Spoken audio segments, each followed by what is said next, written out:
Okay, are you ready to dive in? We're tackling some pretty intense stuff this time. Genesis chapters 22 through 24. We're talking about faith and sacrifice, family legacies, yeah, and even a bit of ancient real estate. Sounds intriguing. It is. It really is. Yeah. I mean, you start with the binding of Isaac, right? Where God asks Abraham to sacrifice his own son. It's like, how can a story that powerful, that raw, echo through thousands of years and still resonate today? It's amazing, isn't it? These chapters, they aren't just standalone stories, though. They're woven together. They lay the foundation for so much of what comes later in the Bible, about God's covenant with Abraham, his descendants, the promised land, the blessings. It all starts to come together here. Right. It's like the DNA of the whole story. So Genesis 22, we jump right in with this incredibly tense scene. Abraham being commanded by God to sacrifice Isaac. You read those verses and you can't help but feel the weight of it. Abraham telling Isaac that God will provide the lamb, and Isaac innocently asking about it. It's heart-wrenching, the emotion in those verses. It really is. I mean, it makes you think, what would I be willing to sacrifice? Right. It's a tough question. It really is. Yeah. And theologically, this story, it's packed. It's about testing Abraham's faith, absolutely. But it also foreshadows Jesus' sacrifice. Obedience, even when it seems impossible, leading to a reward you could never imagine. These themes, they're timeless. And the way people interpret this story, I imagine it must have evolved over time, right? Oh, definitely. It raises so many questions about faith, about what God expects of us, how different cultures and faiths have understood this story. There's no one answer, and that's part of what keeps it so relevant. It's true. Those questions, they stay with you. Yeah. But then we move on from this incredibly powerful moment with the binding of Isaac to Sarah's story in chapter 23. And it's a different kind of power. It's about her legacy and the future of their family. Sarah, she lives to 127. That's incredible in itself. And the text, it really emphasizes how deeply Abraham grieves for her. Then there's this whole detailed transaction for the cave of Machpelah. And that level of detail, it's not by accident. Land ownership, especially back then, it was incredibly significant. Power, wealth, a lasting legacy, that's what owning land represented. And Machpelah, it wasn't just any cave, it was going to be their family tomb. And not just any family tomb, right? Yeah. It becomes the burial place. Abraham, Isaac, Jacob, their wives, they're all buried there.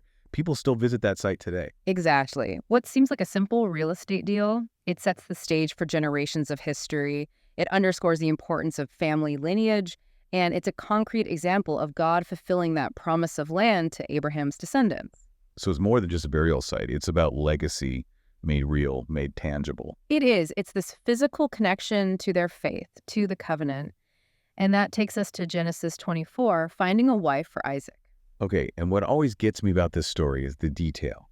The servant praying by the well, Rebekah's generosity in drawing water, and not just for him, but for all those camels too. Correct. And then the gifts, the gold ring, the bracelets, it just feels so personal, so intimate, even though it was a completely different world back then.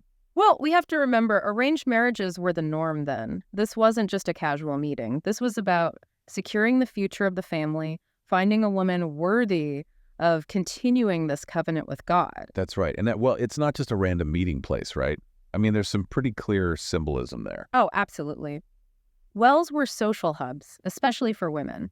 The servant praying for guidance at the well, Rebekah's kindness, her willingness to help, it all points towards a divine hand in this encounter. And then there's how much the story emphasizes Rebekah's character. I mean, yeah, she's beautiful, it says that, but they emphasize how hardworking she is, her hospitality. It's like those qualities are just as important, maybe even more important than her family background.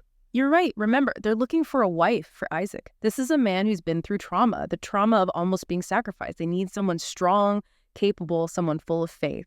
And that's Rebekah. It really makes you think, doesn't it? Yeah. They needed someone to share that burden with Isaac, all that he'd carried with him since that near sacrifice. And Rebekah, she had that strength in her. It shows you what really matters in God's plan.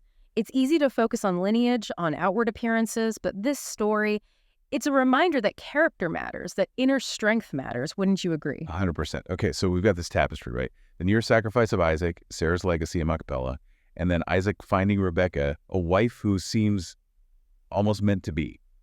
It's like each story builds on the last, setting up the next generation. And if you zoom out, if we look at the whole picture, it always comes back to that covenant promise. You see the lineage continue. You see the significance of the land and those blessings that come with faith and obedience. Each story, it's like a brushstroke. And together they create this bigger picture, this unfolding of God's plan. And speaking of that plan, there's so much talk about seed and descendants in these chapters. It feels like more than just having children. Oh, it's definitely more than that. It's important, that word seed. This wasn't just about Abraham's immediate family. God's promise, it was about his descendants becoming this great nation, countless and ultimately a blessing to all the nations. So it's like this ripple effect, starting small and then expanding outward through every generation. Exactly. And within that promise, within that ripple effect, you get this idea of inheriting the gate of their enemies. It pops up in chapter 22 and then again in 24. Such powerful imagery, right? When you hear that phrase, what comes to mind? I'll be honest, my first thought is something kind of aggressive, like having the upper hand, controlling who comes and goes. But then when I think about these chapters, there's so much focus on peaceful exchanges too. The negotiations for Machpelah, the hospitality shown towards Abraham's servant. It doesn't seem to fit with this idea of dominance, does it? That's a really interesting point. You're right. It's not just about brute force. There's strategy, yes, but also wisdom and blessings that even extend to those who be considered outsiders.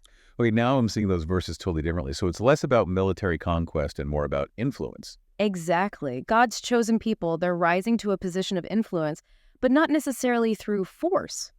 Through faithfulness, through righteousness, and ultimately through becoming a source of blessing to others. It's a more hopeful message, I think. More nuanced, don't you think? It really is. It reminds you that even within these ancient stories, there's these layers of meaning that we can still connect with today. It makes you wonder, doesn't it, about how we define legacy itself. We've talked about faith, inheritance, family, but what about the women in these stories? Sarah, Rebecca, strong figures, both of them, but in such different ways. These stories, they wouldn't be the same without them. Absolutely, and that's such an important point. These women, they weren't just passive figures. Even in death, Sarah shapes the future through that acquisition of Machpelah. And Rebecca, wow, she takes control of her own destiny. You see such courage in her, such resilience. And her kindness. It's highlighted constantly throughout the story. It's almost as if that's what makes her the right choice for Isaac. Her generosity, her compassion, those core parts of who she is. It really suggests that character, it's just as vital as lineage when it comes to fulfilling God's plan. And that's pretty profound, isn't it? It really is. Makes you think about what really matters in the end. So bringing it all together, what does this all mean for us now? These stories are thousands of years old, but they still resonate. Why do you think that is?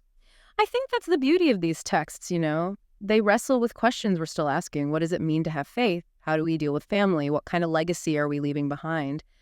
They don't always offer clear-cut answers, these stories, but they give us a framework, a way to think about these huge questions. And maybe that's why we keep coming back to them, reinterpreting them.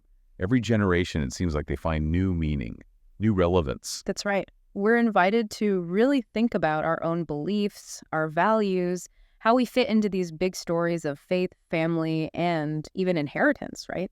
Whether that's something tangible or spiritual. It's been quite a deep dive. Yeah. So much to unpack here. And we've only just scratched the surface, but Yep. That's what keeps these stories alive. That's what makes them so fascinating. You're absolutely right. There's always more to uncover. So we'll leave you with this. Yeah. If these stories are like pieces of a puzzle, how do they fit into your life? What new layers do they add to your understanding of faith, family, and what it means to leave a legacy that echoes through generations?